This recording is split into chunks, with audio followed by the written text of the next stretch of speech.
Bienvenue dans le Morning Call. Le Forum économique mondial sur l'Afrique a débuté mercredi au Cap, en Afrique du Sud, sous le thème « Façonner une croissance inclusive et un avenir partagé dans la 4e révolution industrielle ». Plus de 1000 dirigeants régionaux et mondiaux de la politique, du monde des affaires, de la société civile et du monde universitaire sont présents pour relever certains des défis auxquels le continent est confronté. La réunion vise également à aborder les priorités stratégiques régionales de l'agenda 2063 de l'Union africaine dans l'innovation, la coopération, la croissance et la stabilité. Il convient toutefois de noter que le forum se déroule au milieu des protestations suscitées par la dernière vague d'attaques xénophobes dans le pays qui suscite des inquiétudes sur le continent.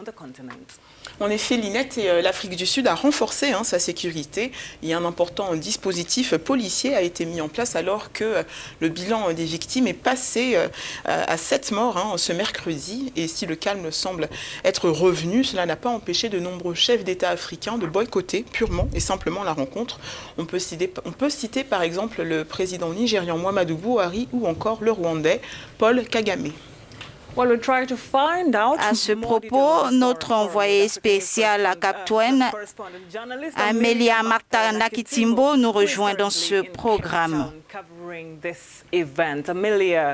Amelia, bonjour, comment allez-vous? Le thème de ce 28e Forum économique mondial est façonner une croissance inclusive et un avenir partagé dans la 4e révolution industrielle. D'après les discussions qui ont eu lieu jusqu'à présent, avez-vous l'impression que les dirigeants des gouvernements africains comprennent vraiment cette révolution et qu'ils sont prêts à la vivre?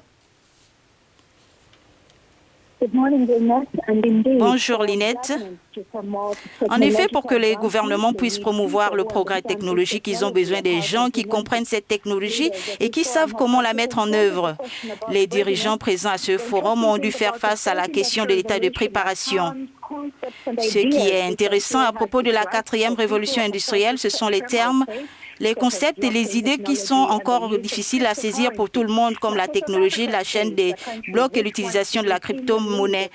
Dans le cas de l'Afrique du Sud, un pays qui veut être à la tête de cette mise en œuvre, le gouvernement a engagé une société internationale de consultants pour concevoir un cadre adapté afin de préparer le pays à la 4e révolution industrielle.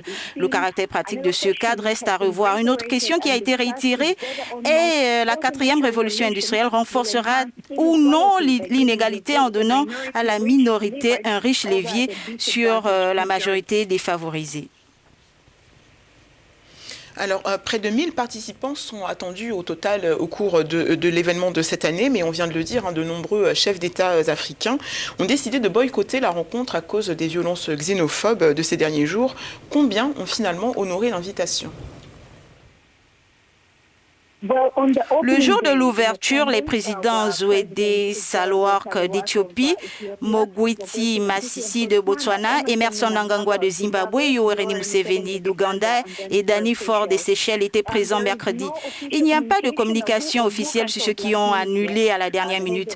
Les chefs d'État présents et d'autres dirigeants et personnalités influentes du continent ont évoqué la nécessité de l'unité du peuple africain pour qu'il grandisse en tant que peuple unique, mais également de la création d'emplois pour les jeunes, ce qui est un appel à l'action depuis des années.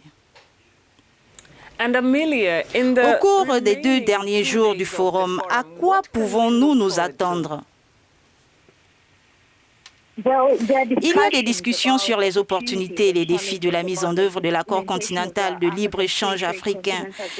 L'Afrique du Sud, en particulier, est impatiente de voir les hommes d'affaires intéressés à investir ici. La ministre du Tourisme dit que le pays continue de réviser la question des visas pour que d'autres pays du continent viennent, bien sûr. Elle a également mentionné qu'ils veulent ouvrir davantage de portes vers le Moyen-Orient et l'Asie. Ainsi, au cours des prochaines sessions, nous aurons des discussions sur la sécurité et l'infrastructure pour faciliter le commerce à travers le continent. Bien sûr, nous suivons aussi très attentivement tout le déroulement du forum. Merci Amelia pour tous ces détails.